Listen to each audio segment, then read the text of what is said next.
I was staring at $200 where 17,000 used to be when my phone rang with the news that my son was getting married tomorrow. My name is Ernesto Morales. At 65, I thought I'd weathered every storm Texas could throw at a man. I'd worked 2 jobs to raise my boy alone after his mother Rosa passed. I'd sacrificed every comfort, every chance at companionship, every luxury to give Caleb the life he deserved. I'd built what I thought was an unbreakable bond of loyalty and love. I was wrong.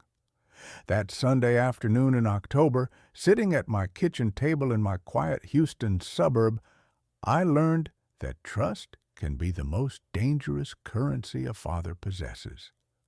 The bank statement in my trembling hands showed transfer after transfer, all authorized by the banking access I'd given Caleb 6 weeks earlier. My life savings, Rosa's life insurance, decades of careful economy, every penny I'd set aside to never burden anyone, gone. My checking account, empty. 3 hours later, he called. My son's voice carried an excitement that felt like knives as he announced his wedding would happen the very next day at the River Oaks Country Club. When I managed to ask about my money, about my bills, he laughed. That laugh would echo in my nightmares for weeks to come. Then came the second blow. He'd sold my house, used a power of attorney I'd signed while delirious with pneumonia last year. The closing happened yesterday. I had 30 days to get out. The line went dead. I sat there as the Texas sun set through my kitchen window, and something strange happened. I started laughing, a rough, broken sound that turned into something harder, colder, because Caleb, in his greedy rush, had made a fatal mistake, and I was about to teach my son a lesson that would cost him everything. The foundation of my betrayal was laid 3 months before that devastating phone call, though I was too blind to see the cracks forming beneath my feet. I'd spent 37 years building a life in this Houston suburb, working my way up from construction sites to paralegal work in some of the city's most respected law firms. After Rosa died, when Caleb was 12, I channeled every ounce of grief into providing for him. 2 jobs, night classes, sacrificed vacations, all of it went toward giving him opportunities I never had. He graduated from the University of Houston with a business degree that cost me every penny of overtime I could scrape together. By the time I retired and took a quiet part-time position at the municipal library, I thought I'd earned some peace. My modest pension, my savings, and the home I'd maintained with my own hands for decades, these were supposed to be my reward for a life of discipline and hard work. The first crack appeared on a Tuesday evening in July. Caleb, who typically called once a month with perfunctory check-ins, suddenly became attentive. He started visiting weekly, bringing takeout, and staying for dinner. He asked about my health, my bills, whether I was keeping up with everything. At 65, I wasn't ancient, but his concern felt genuine. Paternal pride convinced me that my son had finally matured into the caring man I'd raised him to be. Then came the suggestion that I should let him help manage my finances. He explained that at my age, it would be wise to have someone younger handling the digital banking, setting up automatic payments, making sure nothing fell through the cracks. He painted a picture of forgetfulness and vulnerability that I didn't recognize in myself, but the seed of doubt took root. What if he was right? What if I was too proud to see my own decline? I resisted at first, Something in my gut whispered warnings I couldn't quite articulate. But Caleb was persistent, framing his offer as filial duty, as love. He reminded me how much I'd done for him, and now it was his turn to care for me. The manipulation was so subtle, so wrapped in the language of devotion, that I convinced myself my hesitation was just old-fashioned stubbornness. 6 weeks before my world collapsed, I gave him the passwords, full access to my checking and savings accounts. He promised to just set up a few automatic payments for utilities and nothing more. I handed my son the keys to my financial life because I believed blood meant something. 2 weeks later, he brought Savannah to dinner. She arrived in designer clothes that probably cost more than my monthly pension, carrying herself with the kind of cold confidence I'd seen in corporate lawyers back in my paralegal days. She was 29, beautiful in a calculating way, and she assessed my home with eyes that seemed to be running appraisals even as she complimented the architecture. Over coffee, she made casual observations about Houston's booming real estate market. She mentioned how properties in my neighborhood were selling for incredible amounts. She wondered aloud what my home might be worth, framing it as friendly curiosity. I told her this was my sanctuary, not an investment. Caleb's smile that evening had a quality I'd never seen before, anticipation mixed with something darker. The visits continued. They always steered conversation toward my age, my ability to maintain the house, whether I'd considered downsizing. Each suggestion was wrapped in concern, but I began to feel like prey being circled by patient predators. Still, I dismissed my instincts. This was my son, the boy I'd raised, the man I'd sacrificed everything for. I should have trusted that first whisper of warning in my gut. Instead, I convinced myself that love meant vulnerability, that family meant trust without question.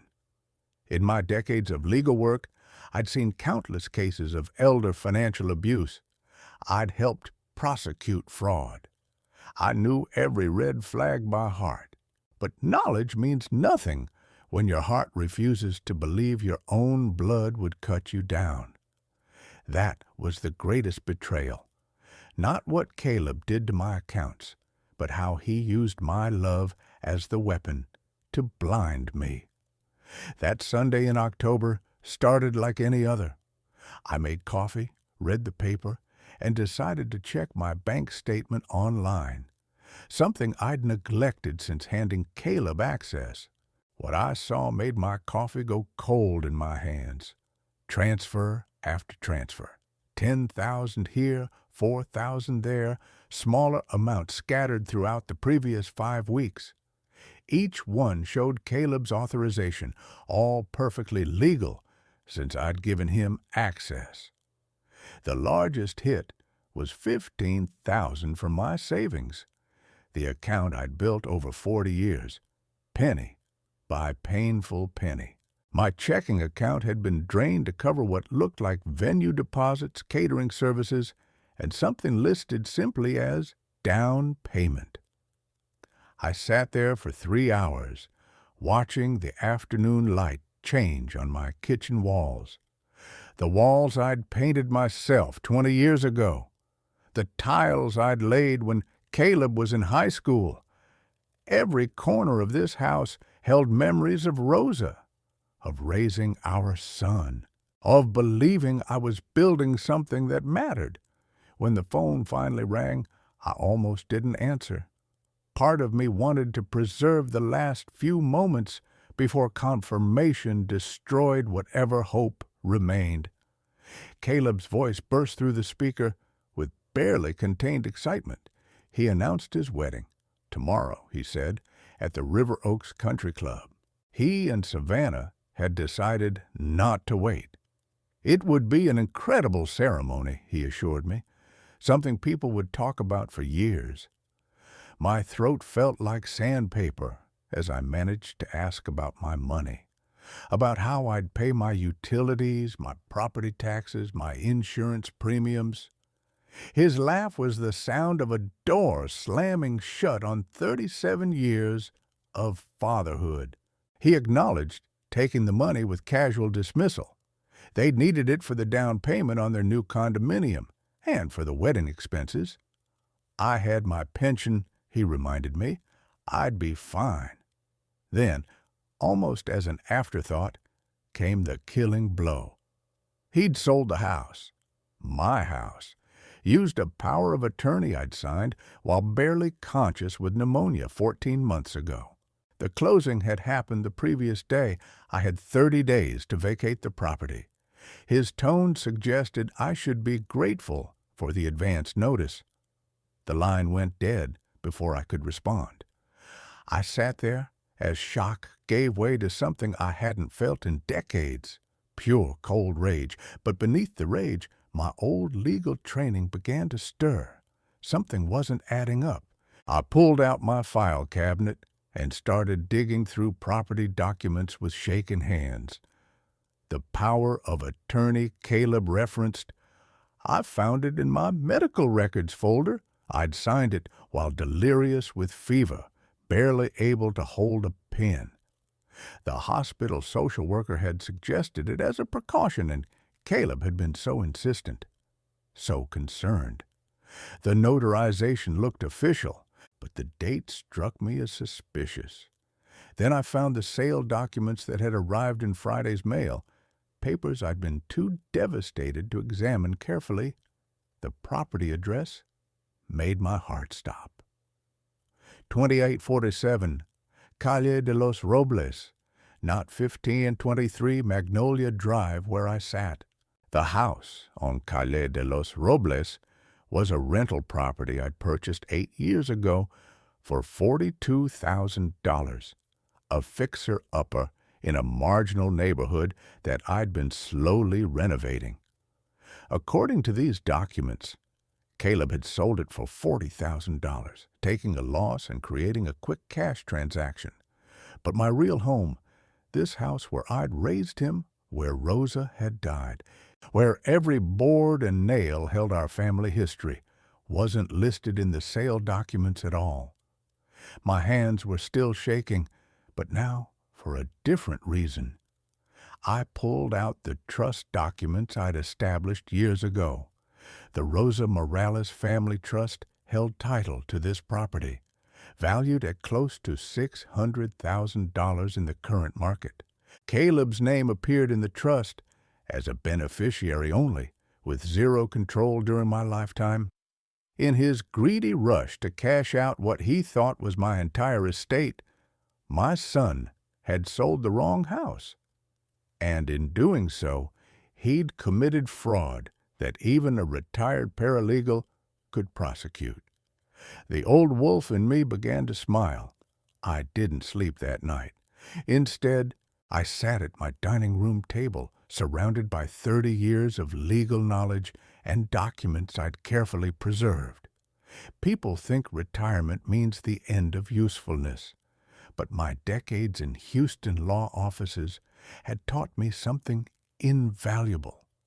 The law protects those who understand its language. Before my library work, I'd spent 28 years as a paralegal specializing in estate planning and fraud cases. I'd witnessed every variation of financial elder abuse imaginable. I'd helped prosecute sons who forged signatures, daughters who manipulated incompetent parents, relatives who swooped in during the hospital stays to secure powers of attorney. I knew the patterns because I'd helped build the cases that sent them to prison. Now, I was staring at my own son's handiwork, and the irony burned like acid. The power of attorney was the weakest link in Caleb's scheme. Texas law requires specific conditions for such documents: proper witnessing, notarization, and most critically, mental competency. of the grantor at signing. I'd been hospitalized with severe pneumonia 14 months ago, barely conscious for 3 days, while my fever spiked dangerously. My medical records would show times when I was delirious, medicated, and certainly not capable of understanding legal documents. I made a list: the forged or improperly executed power of attorney, the unauthorized access to my financial accounts, the fraudulent sale of property without proper title verification, the theft of over $17,000. Each item represented not just a civil violation, but potential criminal charges. But I needed to be smart. Caleb thought he was dealing with a confused old man, someone too broken and ashamed to fight back. That perception was my greatest weapon. I spent Monday researching quietly. I called the title company that had handled the Calle de los Robles sale, posing as a confused property owner trying to understand the transaction.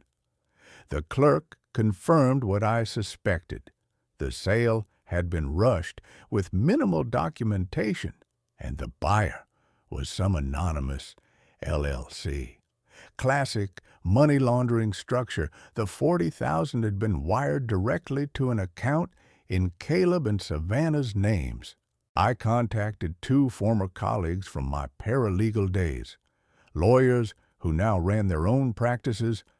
I framed my questions as hypothetical. A friend situation, I explained. They confirmed what I already knew. I had multiple paths to prosecution: federal wire fraud for the banking theft, state fraud for the property sale, forgery for the documents. Each carried serious prison time. But more importantly, they reminded me that the 30-day eviction notice Caleb had given me was meaningless. He had no legal standing to evict me from property he didn't own and had never legally sold. The notice itself was evidence of his fraudulent intent. Tuesday afternoon, I made my decision. I would attend the wedding. I would play the role of the defeated father, the confused old man who didn't understand what had happened to him. I would smile and nod and let Caleb and Savannah believe they'd won completely. In chess, a game Rosa had taught me decades ago, the most dangerous piece is the one your opponent has forgotten about. I would become invisible, harmless, beneath notice. Let them celebrate their victory with my money, in their expensive venue, wearing their designer clothes purchased with my life savings. Meanwhile, I would build an unassailable case, document everything, secure my medical records, obtain certified copies of all relevant property documents, photograph the trust papers, create a timeline of Caleb's manipulation, record every call, save every text message. I pulled out my one good suit, the navy blue one I'd worn to Rosa's funeral, and hung it carefully. Tomorrow, I would watch my son marry using money stolen from my life's work. I would look every guest in the eye. I would congratulate the happy couple. I would play the part of the grateful father who was simply too old and confused to manage his own affairs anymore. And then, when their guard was completely down, when they'd spent every penny and committed themselves to their new life, I would unleash hell. The wedding was tomorrow. My revenge would take a little longer. But unlike my son, I'd learned patience through decades of hard work and harder losses. I could wait. After all, justice delayed is still justice. And I intended to serve it ice cold. Wednesday morning arrived with the kind of bright Texas sunshine that felt like mockery. I dressed carefully in my navy suit, the one that still fit well despite my age, and checked my appearance in the bathroom mirror. The man staring back looked tired, older than 65, But his eyes held something Caleb wouldn't recognize, the steel of someone who'd spent decades learning how to fight within the boundaries of law. Before leaving, I made 3 critical phone calls. The first was to my bank, formally reporting the unauthorized transfers and requesting a fraud investigation. The representative assured me they would freeze further access and begin their review. I recorded the call, the reference number, everything. The second call went to the Harris County District Attorney's office. I spoke with a paralegal I'd worked alongside years ago, now in the fraud division. I kept it vague, just exploring options for a hypothetical case, I explained. She gave me the direct number for the detective unit that handled elder financial abuse. I saved it for later use. The third call was to my tenant at the Calle de los Robles property. The poor man was confused and angry. He'd received an eviction notice despite having 10 months left on his lease. The new owners claimed they needed the property vacant immediately.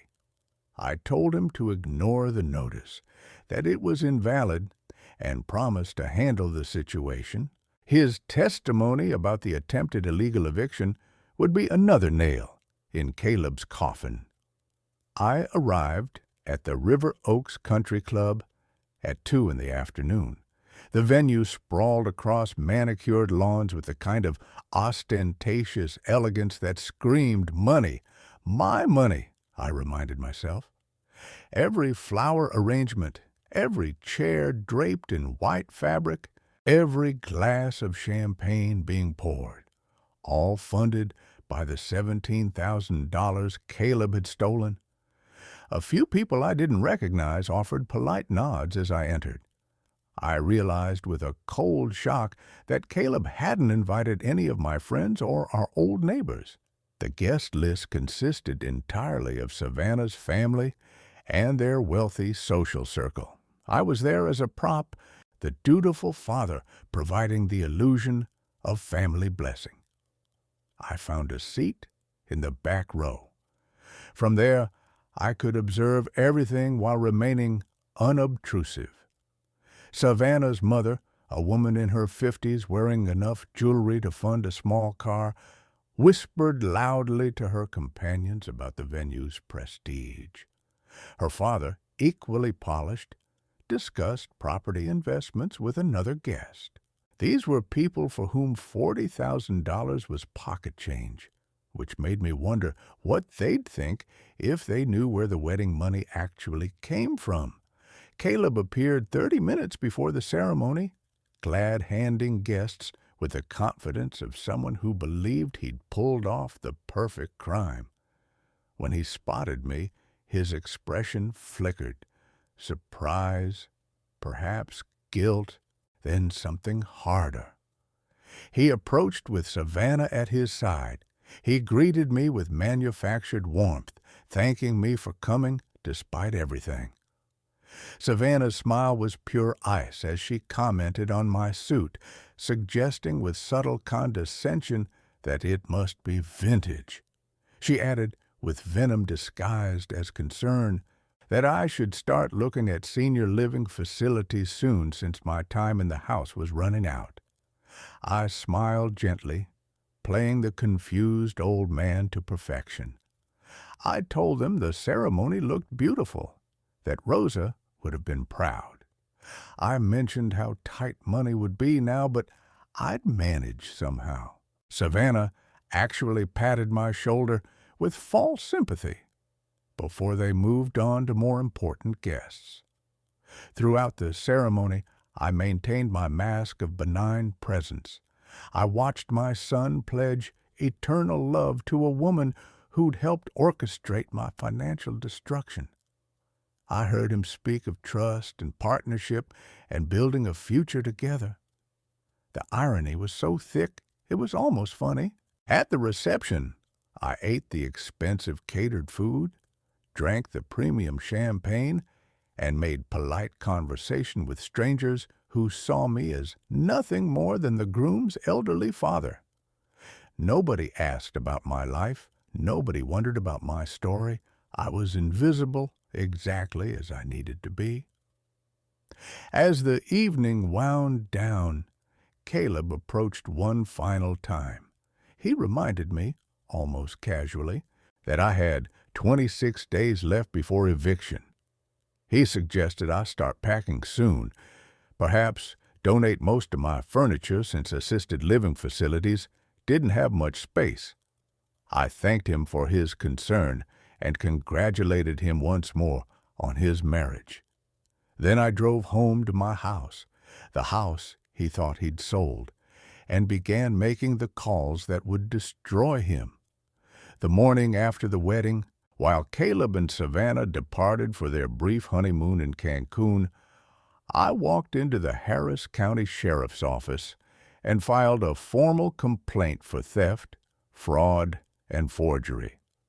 Detective Maria Reyes, a woman in her 40s who specialized in financial crimes against the elderly, listened to my story with the kind of focused attention I remembered from my paralegal days. I laid out everything methodically: the timeline of Caleb's manipulation, the banking record showing unauthorized transfers, the medical documentation proving my incapacity when the power of attorney was supposedly signed, the fraudulent property sale. She studied the documents I'd organized into a neat folder. Decades of legal training serving me well. The trust papers showing the real ownership of my home, the sale documents for the wrong property, the eviction notice Caleb had issued for property he had no right to control. Each piece of evidence was photocopied, certified, and undeniable. Detective Reyes confirmed what I already knew. This wasn't just civil fraud. The amounts involved, the use of forged documents, the electronic transfer of funds across state lines for the down payment, these elevated it to serious felony territory. She assured me they would investigate thoroughly, but warned that family cases were always complicated. Sons didn't typically steal from fathers without believing they had some justification, twisted as it might be. I told her I understood, but I also told her that justification and legality were different things. Caleb had committed crimes, and he would face the consequences. The next step was the title company. I provided them with documentation proving the power of attorney was invalid and that the sale of Calle de los Robles violated the existing tenant's lease rights. Their legal department went into immediate crisis mode. A fraudulent sale meant their title insurance was compromised. They contacted the Buyers LLC, which turned out to be a shell company Savannah's cousin had helped establish, and informed them the transaction was void. 4 days after the wedding, while Caleb and Savannah were presumably enjoying Mexican beaches purchased with my life savings, the first crack appeared in their facade. The title company froze the $40,000 still in escrow pending fraud investigation. The down payment on their new condominium bounced. The condo developer's lawyers sent a default notice. I watched this unfold with grim satisfaction, receiving updates from my legal contacts who were monitoring the situation professionally. Every step was being documented. Every attempt Caleb made to fix the problem only dug him deeper. They returned from Cancun on Tuesday evening. Wednesday morning, Detective Reyes and 2 uniformed officers knocked on their door at the luxury apartment they'd been renting month to month with my money. I wasn't there, but the detective called me afterward to describe the scene. Caleb had been shocked, then indignant. He'd insisted there was some misunderstanding, that I was confused, that he had proper authorization for everything. Savannah had been more calculating, immediately demanding a lawyer and refusing to answer questions. But the evidence spoke loudly enough. Thursday afternoon, my phone rang. It was Caleb, and his voice had transformed from the confident tone of the wedding to something raw, with panic. He demanded to know what I'd done. He accused me of sabotaging his life. He insisted that the house sale was legal, that I'd given him permission, that I was just too senile to remember properly. I let him finish. Before responding with the calmest voice I could manage, I explained that the house he'd sold wasn't the house I lived in, that the power of attorney was fraudulent, that the $17,000 he'd stolen would be repaid with interest one way or another. His tone shifted to threats then. He would tell everyone I was incompetent. He'd have me declared unfit. He'd put me in a state facility where I belonged. He'd make sure I never saw daylight without supervision again. I responded with words I'd rehearsed for days, words I'd promised myself I would say when this moment came. I told him to hire a good attorney. I told him he'd chosen money over his father, and now he would face the consequences of that choice. Then I hung up. 2 hours later, the district attorney's office issued a warrant for Caleb's arrest on charges of theft over $10,000, forgery of a legal document, and fraud. The first charge alone carried 2 to 20 years in Texas. Justice was no longer coming. Justice had arrived. The arrest happened on a Friday afternoon. Detective Reyes informed me later that Caleb had gone quietly, still convinced he could talk his way out of the situation. Savannah had watched from their apartment doorway, her face a mask of calculation rather than concern. That image would prove prophetic. The following weeks revealed layers of deception I hadn't fully understood. During discovery, the prosecutor's office uncovered that Caleb had begun siphoning smaller amounts from my accounts nearly 3 months before the major thefts. 500 here, 800 there, always below the threshold that might trigger immediate attention. The total, when properly calculated, exceeded $22,000. More disturbing was the evidence of premeditation. The prosecution obtained emails between Caleb and Savannah dating back 5 months, discussing my assets and how to access them. In one particularly damning exchange, Savannah had written about researching power of attorney laws and how hospital staff rarely verified patient competency for such documents. Caleb's response thanked her for being smart and forward-thinking about their future. My old legal contacts kept me informed of developments. Savannah's family had hired an expensive attorney for Caleb, but even skilled legal representation struggled against the mountain of evidence. The forged notarization on the power of attorney was particularly damaging.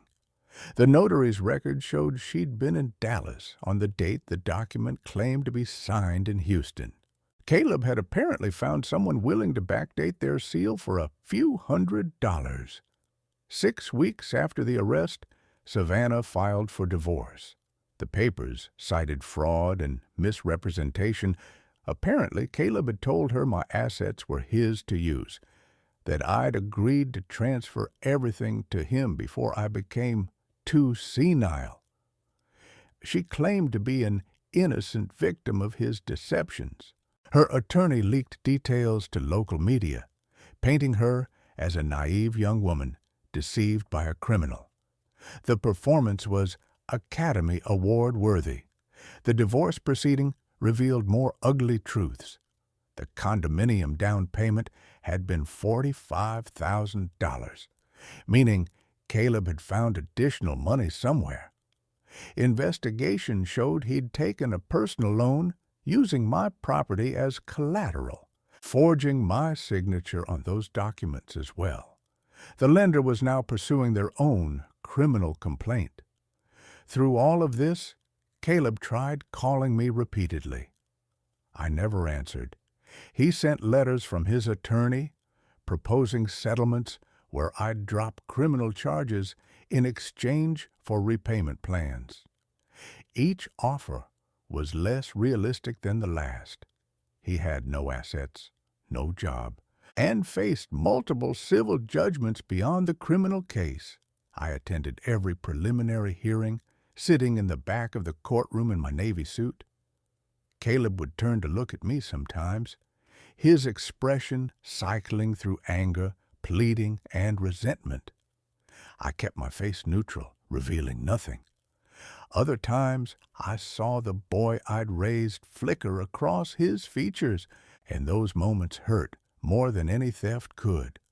The hardest day came when the prosecution interviewed me formally. I had to recount on the record every instance of Caleb's manipulation.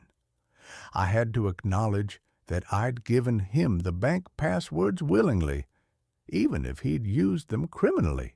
I had to admit that part of me had wanted to trust him so desperately that I'd ignored obvious warning signs. The prosecutor, a stern woman named Elizabeth Chen, handled my testimony with respect. She understood that being a victim didn't erase the shame of being fooled by your own child. When she asked if I'd be willing to testify at trial, I said yes without hesitation. Some people questioned that decision, wondered how I could send my own son to prison, but they didn't understand. This wasn't about revenge. It was about drawing a line that should never have been crossed. The trial was scheduled for early March, 4 months after the theft. As the date approached, my emotions became complicated in ways I hadn't anticipated. I dreamed of Caleb as a child, the boy who'd cried in my arms after Rosa died, who I'd comforted through nightmares and first heartbreaks. That child deserved protection, but the man who'd stolen from me deserved justice. The morning the trial began, I woke before dawn and stood in my kitchen, the kitchen Caleb had tried to take from me. Rosa's photograph smiled from the counter. I wondered what she would think of all this, of the son we'd raised together and the monster he'd become. Then I put on my suit and drove to the courthouse, ready to tell the truth, regardless of what it would cost us both. The Harris County Courthouse smelled of old wood and decades of testimony. I'd walked these halls countless times during my paralegal career, but never as the victim in the case being tried. The prosecution presented their evidence methodically over 3 days. Banking records showed the unauthorized transfers. Medical documentation confirmed my fever-induced delirium when the power of attorney was allegedly signed. The notary who'd supposedly witnessed my signature testified she'd never met me, and that her seal had been stolen from her office months earlier. The tenant from Calle de los Robles described receiving fraudulent eviction notices. Each witness, each document, each piece of evidence formed an unbreakable chain. Caleb's defense strategy became clear on day 4. Paint me as a confused, vindictive old man suffering from early dementia who'd given him permission for everything and now couldn't remember. His attorney, a sharp woman named Patricia Sorensen, hammered this narrative relentlessly.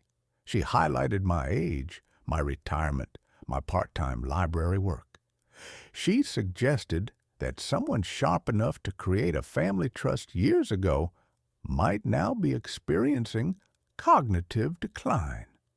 She pointed out that I'd voluntarily given Caleb my banking passwords, which she argued demonstrated implicit consent for him to use the funds. She painted their argument as a family dispute being criminalized by an elderly man who couldn't accept his own diminishing capacity. Then came my testimony. I spent 6 hours on the stand across 2 days. Prosecutor Chen took me through every detail systematically. I described my paralegal career, my intimate knowledge of estate law and financial fraud. I explained the deliberate structure of the Rosa Morales Family Trust and why I'd created it specifically to protect assets from exactly this kind of exploitation. I recounted Caleb's gradual manipulation, the subtle suggestions that I was declining, the requests framed as concerned assistance. I detailed discovering the theft and recognizing immediately which laws had been broken. I remained calm, factual, and precise, drawing on decades of professional experience to present myself as competent and credible. Defense attorney Sorensen's cross-examination was brutal. She questioned my memory of conversations. She suggested my interpretation of Caleb's actions was colored by paranoia. She asked repeatedly whether I was certain I hadn't given verbal permission for the financial transfers, given my advancing age and potential memory issues. I met each question with the same steady response. I knew exactly what had happened. I understood the law perfectly, and my son had committed crimes regardless of any strained justification he might offer. The turning point came when the defense called Savannah as a witness, hoping she'd support their narrative. Instead, she destroyed it. Under oath and facing her own potential perjury charges, she admitted to the emails discussing how to access my assets. She confirmed that Caleb had never mentioned having my explicit permission. In fact, he'd talked about needing to act quickly before I caught on. She described his plan to sell the house and use the proceeds to establish their new life. The defense attorney's face went pale. Savannah had just torpedoed their entire strategy to save herself. The jury's expression shifted from sympathy to disgust. Caleb took the stand in his own defense against his attorney's visible recommendation. His testimony was rambling and contradictory. He claimed I'd become forgetful and had asked him to help manage my money. He insisted the house sale was something we'd discussed, even though he couldn't produce a single witness or document supporting this claim. When pressed about the forged notarization, he blamed a paralegal he'd hired, throwing blame everywhere except at himself. Under cross-examination, he finally lost his composure. He shouted that I'd always been controlling, that he'd earned this money through years of dealing with my rigid expectations, that the house should have been his inheritance anyway. It was the confession the prosecution needed, delivered in anger, before his attorney could stop him. The jury deliberated for 3 hours. When they returned, the verdict was unanimous on all counts. Guilty of theft over $10,000, guilty of forgery, guilty of fraud. The judge set sentencing for 2 weeks later. When that day came, I sat in the same back row as Caleb stood before the bench.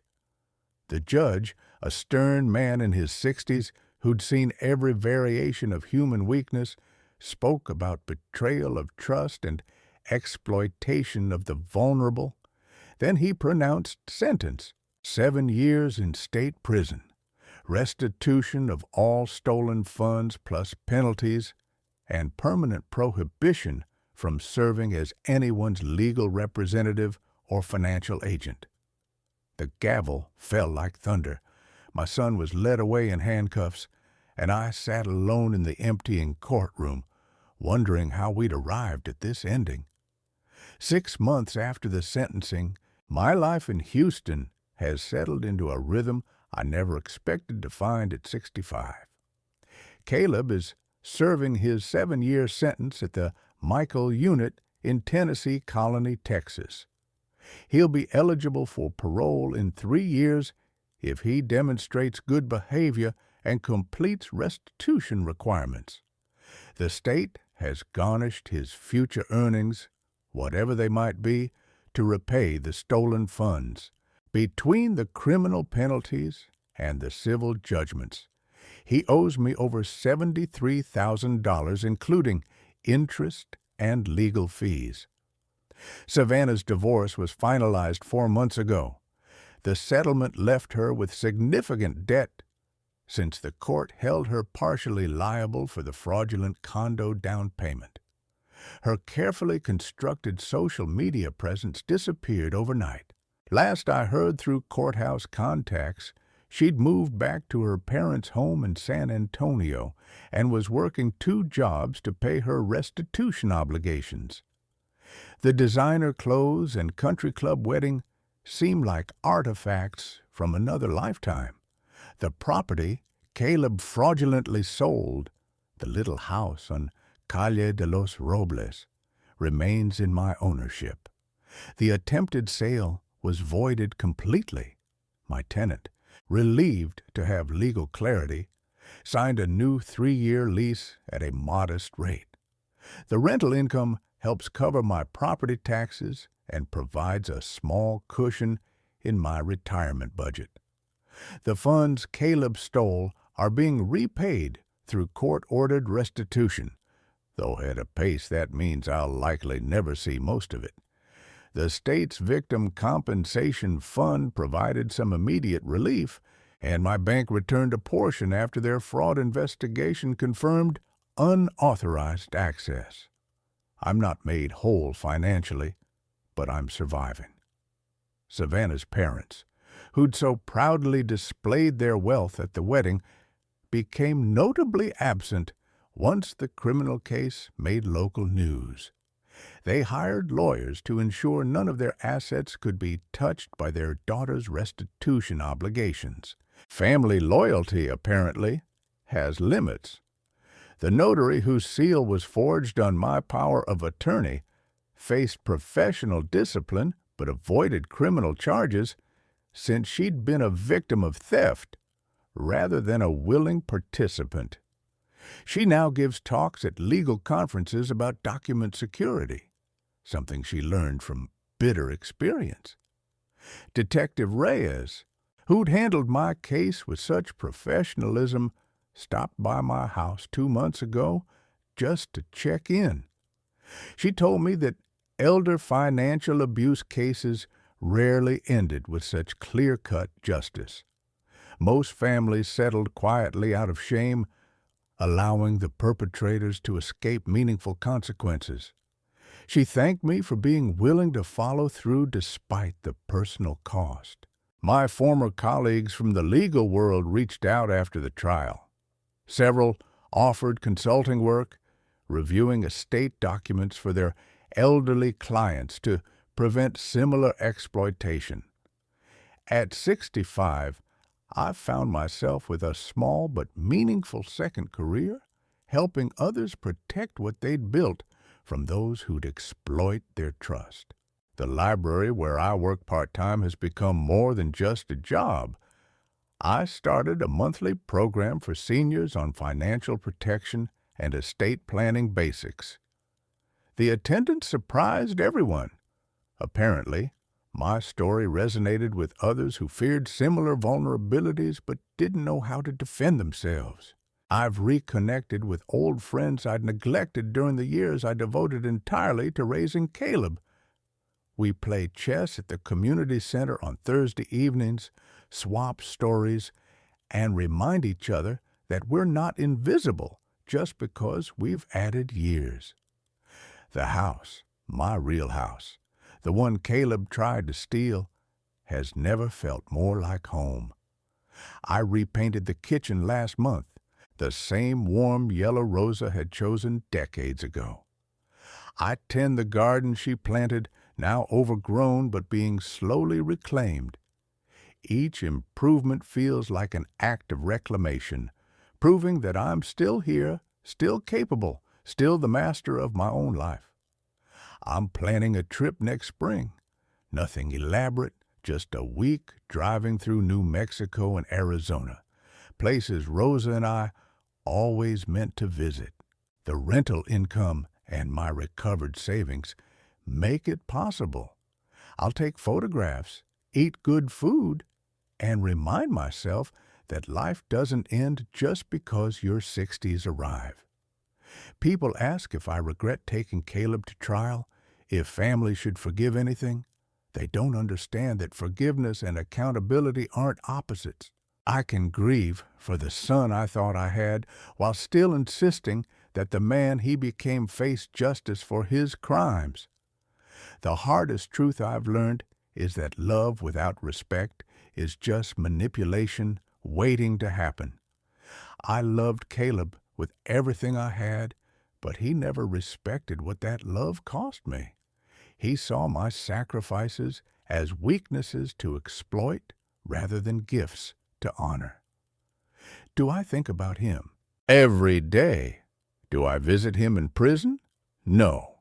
He writes occasionally letters that cycle between apology and justification. I read them, then file them away. Maybe someday we'll find a path toward reconciliation, but that day isn't today. He needs to understand fully what he destroyed before we can begin rebuilding. What I've gained is something Caleb can never take from me: the knowledge that I'm not a victim. I'm a man who fought back, who used every skill and scrap of knowledge from a lifetime of work to defend what was mine. I'm a man who drew a line and enforced it, regardless of the pain that decision caused. My father used to say that a man's worth isn't measured by what he accumulates, but by what he refuses to surrender. I refuse to surrender my dignity. I refuse to accept that age made me powerless. I refuse to let betrayal define my final chapters. I'm 65 years old, living in my home in Houston, surrounded by memories of Rosa and the life we built. I've learned that the real inheritance I can leave isn't property or money. It's the example that we protect ourselves, that we demand respect, and that family connection comes with responsibilities that can't be stolen along with bank accounts. The Texas sun still rises over my neighborhood every morning, and I'm here to see it. That's victory enough. Where are you watching this from? Have you ever had to stand up to family who underestimated you? Drop a comment below and let me know. And if this story resonated with you, hit that subscribe button. Your support helps me share more stories of resilience and justice.